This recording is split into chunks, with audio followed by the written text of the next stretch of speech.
Mugged by Baily. You've left your shoes in the car.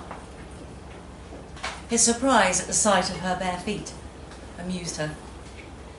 Surely you weren't expecting me to walk in the woods in heels. But you could step on something, broken glass or God knows what.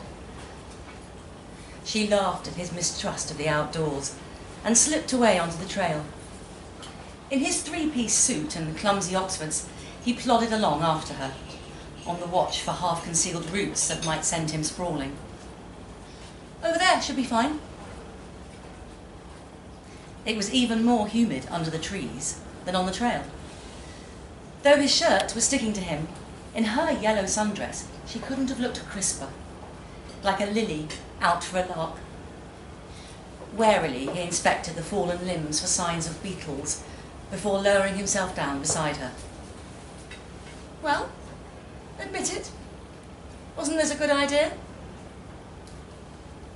In the absence of a breeze, the stillness was unsettling. Not a leaf rustled.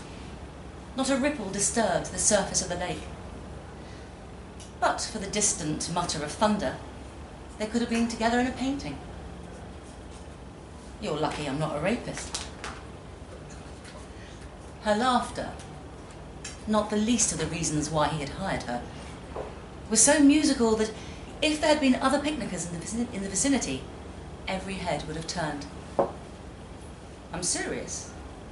Could a rapist ask for a better spot? But you're not a rapist, so take off your jacket and that ridiculous tie. Chicken or ham? Chicken.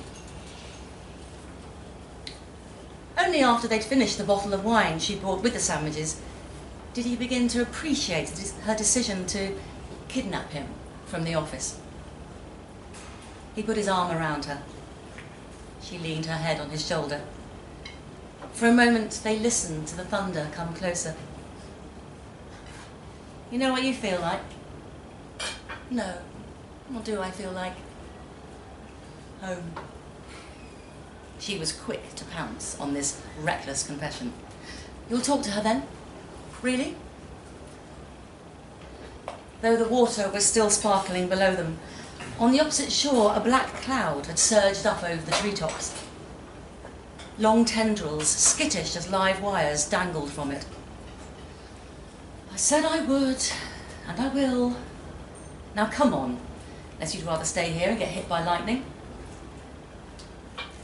No sooner had they begun to retrace their steps than the wind kicked up in the leaves. Grit stung their faces. Fat drops smacked the dirt. Thumps shook the ground. He barely had time to push her out of the way before the spooked deer trampled on him. At the hospital, where nobody saw her deposit him, they determined he had 3 broken ribs and a ruptured spleen. The cop who came to his bedside to take down the facts didn't hesitate to admonish him in front of his wife and kids. Next time, don't argue with them. Just hand over your wallet.